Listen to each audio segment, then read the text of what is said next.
నమస్తే, welcome to AIT. ప్రస్తుతం మనతో మాట్లాడడానికి కాంగ్రెస్ పార్టీ సీనియర్ నాయకులు ఫైర్ బ్రాండ్ ఫిరోజ్ ఖాన్ గారు ఉన్నారు. అన్న నమస్తే. నమస్కారం. ఎలక్షన్ తర్వాత మనం ఫస్ట్ టైం కలవడం. సో కాంగ్రెస్ పార్టీ అధికారంలోకి వచ్చింది 6 నెలలు గడిచిపోయింది. సో ఎట్లా ఉంది ప్రజల్లో రెస్పాండ్ ఎట్లా ఉంది? ఎందుకంటే అటు బీజేపీ కాంగ్రెస్ బీఆర్ఎస్ నుండి అనేక విమర్శలు వస్తున్నాయి. కూలిపోతుంది అలా ఇలా అని చెప్పి చాలా మాటలు వస్తున్నాయి. సో ఏం చెప్తారు మీరు? కాంగ్రెస్ ఎట్లా కూలిపోతుంది, బీఆర్ఎస్ ఇక్కడ వచ్చేస్తుంది.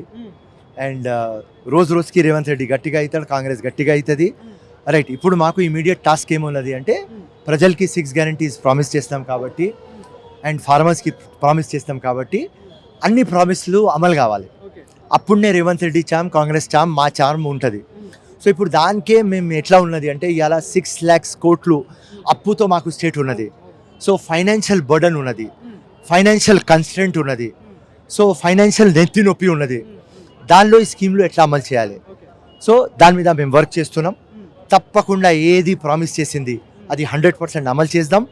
వేరే పార్టీ నుంచి మా పార్టీలో వస్తారు, కానీ మా పార్టీ ఎట్లా కూలిపోతుంది అన్న అది ఇన్లాజికల్, అది వేస్ట్ క్వశ్చన్. ఎవరైనా ఆడితే గమ్మును కూకు అని పంపించేయి. 20 మంది ఎమ్మెల్యేలు బీఆర్ఎస్ నుండి కాంగ్రెస్లోకి రాబోతున్నారని చెప్పేసి కూడా వార్తలు వస్తున్నాయి. మొన్న రేవంత్ రెడ్డి గారు కూడా చెప్పడం జరిగింది. మరి నిజంగా టచ్లో ఉన్నారా? ఏమున్నది అంటే మేము బీఆర్ఎస్ నుంచి వెల్కమ్ అని చెప్తున్నారు, కానీ ఆ ఎమ్మెల్యేస్ ఒక రేట్, ఒక హోదా, ఒక పోస్ట్, ఒక మినిస్ట్రీ అన్నీ అడుగుతున్నారు. సో మేము డిసైడ్ చేసినాం ఏమంటే బీఆర్ఎస్ పార్టీ మా మొత్తం ఎమ్మెల్యేస్కి రేట్ ఇచ్చి తీసుకుపోయింది, కానీ మేము రేట్లు ఇవ్వం, మేము తీసుకుంటాం. ఆ లంగా ఫెలో మా పార్టీకి ఎట్లా బ్రేక్ చేస్తున్నాడు, మేము కూడా వాళ్ళకు బ్రేక్ చేస్తాం. కానీ దానిలో మాకు ఒక సిద్ధాంతం, డబ్బులు ఇవ్వం, ఫ్రీగా రా, మా పార్టీ సిద్ధాంతంకి నమ్మి రా, తెలంగాణకి బంగారు చేద్దామంటే రా, లేకుంటే నువ్వు ఓకే అక్కడ ఉండు. దానికోసం ఆగి ఉన్నది. లేకపోతే రేవంత్ రెడ్డి ఇంత ఇచ్చేస్తా అంటే మీరు చెప్పింది వాస్తవం అయిపోతుంది, కానీ మేము ఇంత ఇయ్యం, ఇంత కూడా ఇయ్యం, ఫ్రీగా రావాలి. ఇంకోటి చూసుకుంటే మొన్న పార్లమెంట్ ఎలక్షన్లో కూడా డబుల్ డిజిట్ అనుకున్నారు, 12 నుండి 14 స్థానాలకు. అటు కాస్త బీజేపీకి 8, కాంగ్రెస్కి 8 వచ్చింది. ఏమై ఉండొచ్చు, వైఫల్యాలు ఏమై ఉండొచ్చు? మా క్యాల్కులేషన్ కొద్దిగా రాంగ్ పోయింది. రైట్, సికింద్రాబాద్ గెలిచేది పొలిటికల్ పోలరైజేషన్ అయింది, మహబూబ్ నగర్ గెలిచేది పొలిటికల్ పోలరైజేషన్ అయింది. సో ఈ పొలిటికల్ పోలరైజేషన్కి మేము ఆపలేం, అక్కడ మేము ఫెయిల్ అయినాం. దానికోసం మేము 2 సీట్లు ఓడిపోయినాం, లేకుంటే 100% 10 సీట్స్ మేము గెలిచేది. బీజేపీ పొలిటికల్ పోలరైజేషన్ చేయడంలో సక్సెస్ అయింది. రైట్, ఎలక్షన్ ఈ టైం రామ్, నరేంద్ర మోదీ, ఆ పాకిస్తాన్ ఆ ఈక్వేషన్లో పోయింది. రైట్, ఆ ముజరా, మంగళ సూత్ర దాని మీద పోయింది. కాబట్టి వేరే స్టేట్లో హిందీ బెల్ట్లో దానికి ఎక్కువ పబ్లిక్ ఫోకస్ పెట్టలేదు, తెలంగాణలో ఫోకస్ పెట్టింది. సో ఈ ఈక్వేషన్లో బీజేపీకి 8 వచ్చినాయి, కాంగ్రెస్కి 8 వచ్చినాయి. బీఆర్ఎస్ మొత్తం క్యాడర్ బీజేపీకి సపోర్ట్ చేసింది, ఎందుకంటే బీఆర్ఎస్ మొత్తం మారల్ డౌన్ అయింది, మేము గెలవం. సో ఆ ఈక్వేషన్లో బీఆర్ఎస్ క్యాడర్ కూడా బీజేపీకి సపోర్ట్ చేస్తే బాగుంటుంది, ఎట్లయినా మా ఇమీడియట్ ఎనిమీ కాంగ్రెస్ కదా, కాంగ్రెస్ రావద్దు అని దూరం వ్యక్తికి సపోర్ట్ చేస్తారు. ఇంకోటి అటు సెంట్రల్లో చూసుకున్నా కూడా మోడీ ఆప్కి బార్ 400 బార్ అన్నారు, అది కాస్త 240 స్థానాలకే పరిమితం అయిపోయింది. సో ఏం చెప్పదలుచుకున్నారు మరి? మీలాగా మీడియా వాస్తవాలు పబ్లిక్లో పెడుతుంది, కానీ ఆ నేషనల్ మీడియా కానీ స్టేట్ మీడియా కానీ ఆ పెద్ద ఛానళ్ళు మొత్తం ఆ కేసీఆర్కి లొంగినారు, బీజేపీకి లొంగినారు, మొత్తం అవాస్తవ రిపోర్ట్లు చూపిస్తారు. మేం పబ్లిక్లో తిరిగిన వాళ్ళు అరే ఎవరికి ఉద్యోగం రాలేదు, ప్రైస్ హైక్ నెత్తి మీద ఉన్నది, ఇల్లు ఎవరికి దొరకలేదు, బిజినెస్ ఆపర్చునిటీ లేదు, కరప్షన్ అవుతుంది, సామాజిక న్యాయం అయితలేదు, ప్రతి ఒక్క జగ ప్రామిస్ చేసింది అమలు అయితలేదు, ఒక్క స్కీమ్ కూడా దొరకలేదు. అరే ఎక్కడి నుంచి గెలుస్తారా బై వీళ్ళు, పబ్లిక్ పిచ్చోళ్ళు అని ఆలోచించినాం. దాని తర్వాత ఇప్పుడు పబ్లిక్ చూపించింది, ఏం చూపించింది, నువ్వు ప్రామిస్ చేయకపోతే నీకు ఇంటికి పంపించేస్తాం. జగన్కి పంపించినారు, కేసీఆర్కి పంపించినారు, అండ్ నరేంద్ర మోదీకి కూడా గేట్ దాగా తెచ్చి ఇడిచినారు. 2 times బీజేపీ చెప్పే వ్యక్తి ఇవాళ ఎన్డీఏ, అండ్ 2 ఉన్నారు. ఎవరున్నారు? నితీష్ ఉన్నాడు, ఇంకా చంద్రబాబు నాయుడు ఉన్నారు. నితీష్ ఎవరు? పెద్ద జోకర్, ఏ సైడ్ కూడా వెళ్ళిపోతాడు. ఇప్పుడు 6-7 సైడ్స్ పోయినాడు. చంద్రబాబు నాయుడు ప్రాబ్లం ఏం, నువ్వు ఏదైనా చేయి నరేంద్ర మోదీ, నేను అడగను, నువ్వే నాకు ప్రధానమంత్రి, నువ్వే నాకు హీరో, కానీ ఒక్క ప్రామిస్ చేయి, జగన్కి లోపల పంపి 6 monthsలో లోపల పంపించకపోతే చంద్రబాబు కూడా ఇక్కడక్కడ తిరుగుతాడు. నితీష్కితో అలవాటు.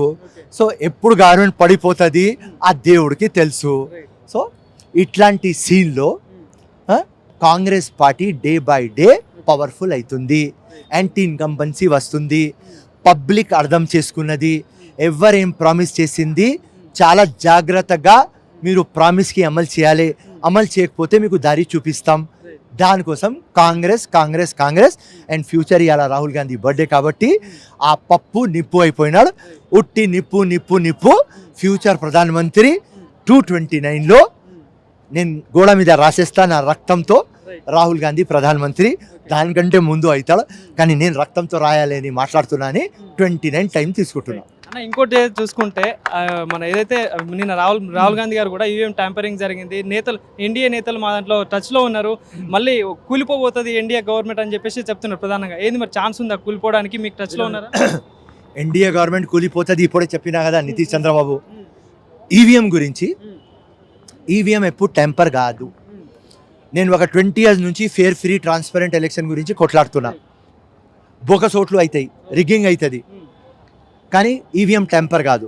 ఎందుకు టెంపర్ కాదు అంటే అది మిషన్ ఎప్పుడు ప్రిపేర్ అయింది, ప్రోగ్రామ్ అయింది, దానిలో రీప్రోగ్రామ్ చేయలేం. ఇది ఒక టెక్నికల్ పాయింట్. ఎవరైనా పెద్ద లీడర్ నాకు వింటుంటే మెహర్బానీ చేసుకొని ఈవీఎం టెంపర్ అవుతుంది అని మీరు చెప్పకండి, ఎందుకంటే అది రీప్రోగ్రామ్ కాదు. దానిలో ఇన్వే అని ఏంది లోపల పోవాలి, దానికి రూటే లేదు, ఇంటర్నెట్ పోదు అక్కడ లోపల. సో ఇన్వే లేదు, ఆ ప్రోగ్రామ్కి రీప్రోగ్రామ్ నువ్వు చేయలేవు. ఎట్లా టెంపర్ అవుతుంది రాబాయ్? సుప్రీంకోర్టులో ప్రూఫ్ చేయాలి కదా, చీఫ్ ఎలక్షన్ కమిషన్ దగ్గర ప్రూఫ్ చేయాలి కదా. ఎందుకు ప్రూఫ్ చేయలేదు? లాస్ట్ టైం లొల్లి పంచాయతీ చేస్తారు చంద్రబాబు నాయుడు, ఓడిపోయిన ఈవీఎం. దాని తర్వాత ఇప్పుడు జగన్ ఓడిపోయిన ఈవీఎం. మా కాంగ్రెస్ పార్టీ కూడా ఓడిపోయినాం ఈవీఎంలు కావు. ఎవరైనా నేను ఛాలెంజ్ చేస్తున్నా మీ ఛానల్ ముందు, ఎవరైనా ఈవీఎంకి రీప్రోగ్రామ్ చేస్తే రాజకీయం ఇడిచేస్తా నేను. అది కాదు, అనవసరం. సబ్జెక్ట్ మీద మాట్లాడాలి. ఇంకోటి ఏది చూసుకుంటే రాయబరేలీలో రాజీనామా చేసినట్టే వాయనాడ్లో పోటీ చేయబోతున్నారు ప్రియాంక గాంధీ గారు, రాహుల్ గాంధీ గారు రాజీనామా చేయబోతున్నారు. ఇట్లా ఉండబోతుంది గెలిపే అవకాశాలు 100%. అరే రాహుల్ గాంధీ 3 lakhsతో గెలిచినాడు, ప్రియాంక 4 lakhsతో గెలుస్తుంది 100%. ప్రియాంక గాంధీలో ఒక ఇందిరాగాంధీ కదా, అండ్ ఇప్పుడు కాంగ్రెస్ కదా, రైట్? మొత్తం టైం, ఆ టైం అర్ధరాత్రి పోయింది కాంగ్రెస్కి, వెల్తూరు వచ్చింది. ఆ వెల్తూరులో ప్రియాంకకి 4 lakhs వస్తాయి కదా తమ్ముడు, 100% వస్తాయి. మరి తెలంగాణ విషయాన్ని చూసుకుంటే రేవంత్ రెడ్డి గారు అటు చూసుకున్న మహబూబ్ నగర్ సొంత నియోజకవర్గం, ఇంకోటి చేవేలా చూసుకున్నా కూడా మల్కాజ్గిరి, ఇవి ఓడిపోవడం జరిగింది. సో అంతర్గతంగా కొన్ని విమర్శలు కూడా వినిపిస్తున్నాయి. సో ఏం చెప్పదలుచుకున్నారు మరి వాళ్ళకి? రేవంత్ రెడ్డి చామ్ అట్లనే ఉన్నది, అట్లనే ఉంటుంది. ఆ ఈక్వేషన్ పాడైంది. ఏదో అక్కడ ఎంఐఎం పార్టీ తిరిగింది అని అక్కడ పొలిటికల్ పోలరైజేషన్ అయిపోయింది. వంశీ కృష్ణారెడ్డి ఎందుకు ఓడిపోయినంటే మహబూబ్ నగర్ ఆ అసదుద్దీన్ ఖజూర్ తినిపించినాడు. ఇది ముస్లిం పార్టీ కనిపిస్తున్నది, ఈ ఫెనాటిక్ కనిపిస్తున్నది అని అక్కడ హిందుత్వ మైండ్ సెట్ మొత్తం యునైట్ అయిపోయినారు. సో ఆ క్యాల్కులేషన్ ఫెయిల్ అయింది. ఎవరు తప్పు లేదు, ఏదో మంచి జరగాలి, కాంగ్రెస్ పార్టీ ఇంకా గట్టిగా కావాలి, మాకు 14 seats రావాలి అని హైకమాండ్ కానీ ముఖ్యమంత్రి టీం కానీ చాలా బాగా పనిచేస్తారు. కానీ పోస్ట్ మార్టం చేసిన తర్వాత ఈ రిపోర్ట్ బయట వచ్చింది. Revanth Reddy charisma 10 out of 10. కానీ ఈ పొలిటికల్ పోలరైజేషన్ అయిపోయింది అని ఈ ఈక్వేషన్ వర్క్ కాలేదు కాబట్టి మాకు సీట్లు రాలేదు. ఇంకోటి హైదరాబాద్ నియోజకవర్గం చూసుకుంటే ప్రధానంగా ఏం చెప్తారు? మీరు గతంలో కూడా బోగస్ ఓట్లు చాలా ఉన్నాయని చెప్పేసి కొట్లాడడం జరిగింది, అది కాస్త కొంత డిస్టెన్స్లో ఓడిపోవడం జరిగింది. సో మొన్న ఎంపీ ఎలక్షన్స్లో కూడా ఏం చెప్పదలుచున్నారు దానికి? బోగస్ ఓట్లు ఉన్నాయి, 100% ఉన్నాయి. ఇలా అసదుద్దీన్ గెలిచినాడంటే జెన్యూన్ ఓట్లతో గెలిచినాడు. బోగస్ ఓట్లు ఉన్నాయి 100%. మీ ఛానల్ నుంచి ఛాలెంజ్, మక్కా మస్జిద్ పోదాం, బోగస్ ఓట్లు లేవని చెప్పు రాబాయ్, చెప్పడు. సో ఆ సిస్టంలో లకునా ఉన్నది అంతే. దానికోసం నేను క్లియర్ కట్ అన్నా, మాధవి లత కాదు, నరేంద్ర మోదీ కూడా కంటెస్ట్ చేస్తే ఓడిపోతాడు. అండ్ అందరు చెప్పినారు మాధవి లత గెలుస్తుంది. నేను మీ ఛానల్ ముందు చెప్పిన 3 లక్షలతో ఓడిపోతుంది, 3 లక్షలతోనే ఓడిపోయింది. నరేంద్ర మోదీ కంటెస్ట్ చేస్తే 1 లక్షతో ఓడిపోతాడు. అది బోగస్ ఓట్లు తీస్తే నువ్వు అసదుద్దీన్ మీద గెలుస్తావారా అన్నా, అది రియాలిటీ. ఇప్పుడు సంతోషం ఏమంటే 20 years ముందు నేను చెప్తే ఫిరోజ్ ఖాన్ ఏదో చెప్తున్నాడు అన్నారు, కానీ ఈ టైం 20 years తర్వాత ఇప్పుడు ఓపెన్ సీక్రెట్ అయిపోయింది, అందరికీ తెలిసిపోయింది. ఈ మొత్తం ఓల్డ్ సిటీలో డ్రామా బోగస్ ఓట్ల డ్రామా. ఈ బోగస్ ఓట్లో తీస్తే వాళ్ళ డ్రామా ఫినిష్. ఫైనల్గా ఏదైతే ఆగస్టులో రుణమాఫీ చేయకపోతే సంక్షోభం తప్పదు కాంగ్రెస్ పార్టీ కానీ అటు బీజేపీ నాయకులు చెప్పడం జరిగింది. ఏంది మరి ఒకవేళ రుణమాఫీ అయ్యే ఛాన్సెస్ ఉన్నాయా?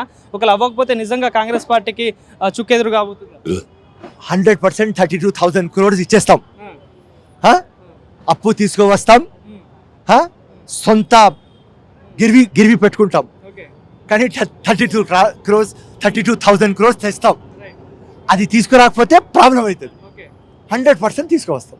ఇంకోటి 24 గంటలు కరెంట్ ఇచ్చిన కేసీఆర్ మీద కూడా కుంభకోణం చేశారు. కరెంట్ విషయంలో చూసుకున్నట్టు గొర్రెల పంపిణీ విషయంలో కూడా స్కాములు ఉన్నాయి, చాలా కోట్ల అక్రమాలు తీసుకున్నారని చెప్పేసి కూడా వస్తున్నాయి వార్తలు. సో మరి ఏం చెప్పదలుచుకున్నారు? 100% ఉన్నాయి. ఈ మొత్తం డబ్బులు ఎక్కడ పోయినారా భయ్? 6 lakhs కోట్లు అప్పు పెట్టినారు, ఎక్కడ పోయింది? 100 సార్లు చెప్పిన. ఆ దళిత్ బంధు వస్తే డబ్బులు లేవు అన్నాడు. నేను అన్నా కవిత అకౌంట్లో, కేటీఆర్ అకౌంట్లో, నీ అకౌంట్లో వెళ్ళిపోతే దళిత్ బంధు వస్తుంది కదా అన్న. సో అట్లా వీళ్ళు అన్ని జగ కరప్షన్ చేస్తారు. ఇప్పుడు మాకు ప్రూఫ్లు వస్తున్నాయి, కానీ కన్సాలిడేటెడ్ ప్రూఫ్ రావాలి. అప్పుడు 100% రేవంత్ రెడ్డి అన్న చెప్పినాడు, ఫిరోజ్ ఖాన్ చెప్పినాడు. కేసీఆర్ తిహార్, కేటీఆర్ చెర్రాపల్లి, కవిత చంచల్గూడ అని చెప్పినాం కదా. కానీ పాపం ప్రమోషన్ అయింది కవితకి.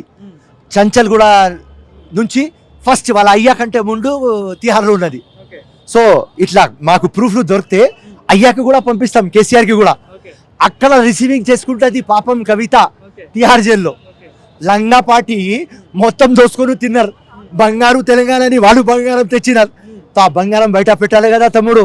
మీ సొమ్ము కదా, మా సొమ్ము కదా, వాళ్ళ అయ్య సొమ్ము బయట తీస్తాం. Thank you.